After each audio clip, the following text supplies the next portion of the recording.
Hi, this is Ankit Tiwari और आप देख रहे हैं मेरा YouTube channel motivation for all.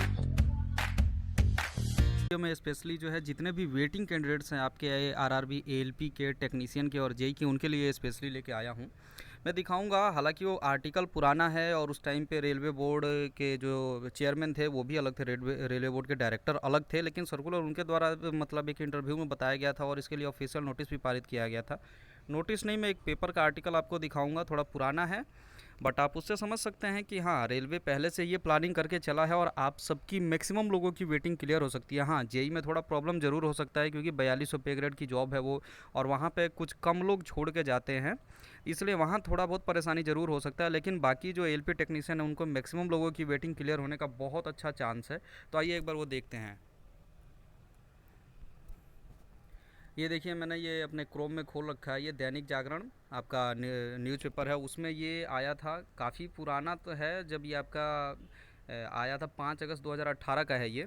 और उसी टाइम पे आपकी फरवरी के आसपास ये भर्ती आई थी, जेई की तो बाद में आई थी, एलपी टेक्नीशियन की उसी के टाइम पे आई थी, ग्रुप डी भी आई थी। तो उसी टाइम पे उन्होंने बताया था प्रतीक्षा सूची में शामिल अभ्यर्थियों को नौकरी देगा रेलवे। ये पूरा का पूरा इसमें कंप्लीट है। मुरादाबाद में ये छपा था, रेलवे भर्ती में प्रतीक्षा सूची में आपका नाम शामिल है तो 1 साल में आपको नौकरी मिल जाएगी।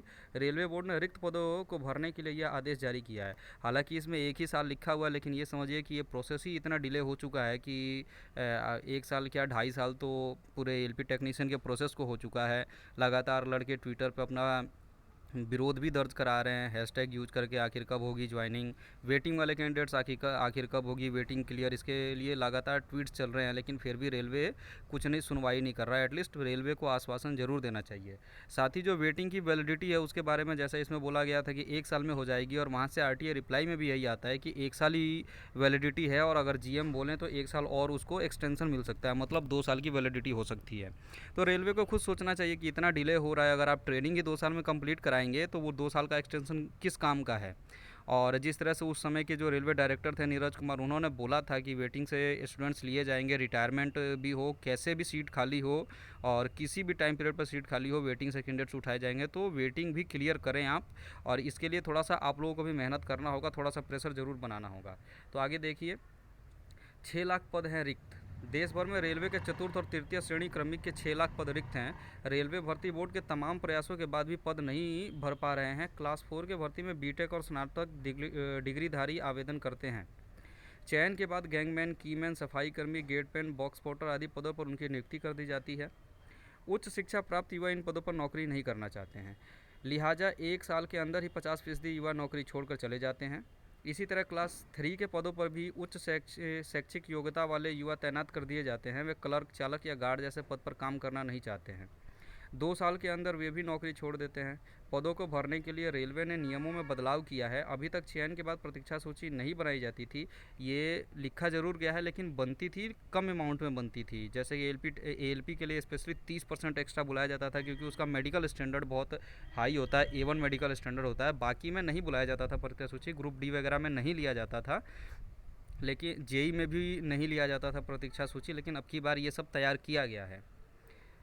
आगे देखिए, रेलवे बोर्ड के डायरेक्टर नीरज कुमार ने 18 जुलाई को पत्र जारी किया है। इसमें कहा है कि चतुर्थ श्रेणी भर्ती में लिखित परीक्षा के आधार पर रिक्त पदों से 3 गुना उम्मीदवारों को शारीरिक परीक्षण के लिए बुलाएं। 50% उम्मीदवारों को प्रतीक्षा सूची बनाकर जारी कर दें। वेटिंग लिस्ट से भरे जाएंगे पद। निर्धारित समय पर नौकरी ज्वाइन न करने वाले उम्मीदवारों की जगह वेटिंग लिस्ट में शामिल अभ्यर्थियों को मौका दें। इसके अलावा 1 साल के अंदर सेवानिवृत्त या नौकरी छोड़कर जाने वाले कर्मचारियों के स्थान पर प्रतीक्षा सूची में शामिल अभ्यर्थियों को मौका दें। तो इसमें साफ साफ उनके टाइम पे जो उन्होंने नोटिस जारी किया था, ऑफिशियल नोटिस, उसमें ये चीज़ बोला गया था कि जो भी 1 साल के अंदर जो रिटायरमेंट हो रही है या जो भी लोग नौकरी छोड़ के जा रहे हैं, उन्हीं सब की जगह पे वेटिंग से स्टूडेंट्स लिए जाएँ और वेटिंग क्लियर की जाए। अभी बहुत जगह बहुत सारे स्टूडेंट्स ने कॉल किया, वहाँ के जो सीनियर डीपीओ हैं उनके द्वारा बताया जा रहा है कि सिर्फ जो है, जो ज्वाइन नहीं करेंगे या ट्रेनिंग के दौरान छोड़ के अगर जाते हैं तो सिर्फ उन्हीं की जगह पे वेटिंग क्लियर होगी, लेकिन इसमें रिटायरमेंट भी इंक्लूड है। तो ये सारी चीज़ें आप लोग अगर प्रेशर बनाएंगे तो रेलवे बिल्कुल मजबूर होगा, क्योंकि ये आपका हक है और अपने हक के लिए बोलना कहीं भी गलत नहीं होता है।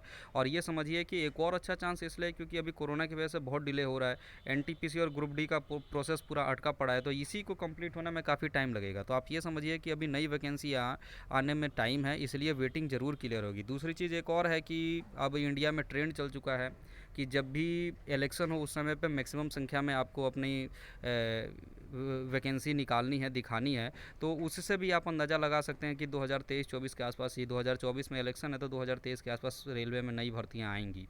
तो ये जो 3-4 साल का जो टाइम पीरियड है, 4 साल का, इसमें रेलवे अपना काम चलाने के लिए वेटिंग कैंडिडेट्स को ही लेगा और मैक्सिमम लोगों की क्लियर होगी। आगे देखिए, मंडल रेल प्रबंधक अजय कुमार सिंघल ने बताया कि इस आदेश से रिक्त पदों को भरने में आसानी होगी। ये आदेश जो आया है, उन्होंने ये बताया कि, तो ये पूरा कंप्लीट इन्फॉर्मेशन था, ये दैनिक जागरण में छपा था और भी बहुत सारे न्यूज़पेपर में छपा होगा। उसके बाद रेलवे बोर्ड डायरेक्टर चेंज हो गए, अभी श्री विनोद कुमार यादव जी हैं। तो ये सारा प्रोसेस चलता रहता है और जो एक बार ऑफिशियल नोटिस पारित हो जाता है तो उसको इम्प्लीमेंट भी किया जाता है। इसीलिए 50% एक्स्ट्रा कैंडिडेट को बुलाया भी गया है, मेडिकल वगैरह भी कराया गया। तो बिल्कुल परेशान ना हो, होप रखें और अपनी तरफ से प्रेशर भी बना के रखें और विजिट भी कीजिएगा जब कोरोना ख़त्म हो जाता है अपने बोर्ड में जाके। प्रेशर क्रिएट करेंगे तो ज़रूर होगा, क्योंकि रेलवे के पास वैकेंसी अवेलेबल होती हैं और रेलवे चाहे तो इसको ईजिली सारी वेटिंग को क्लियर कर सकता है। बहुत बहुत धन्यवाद।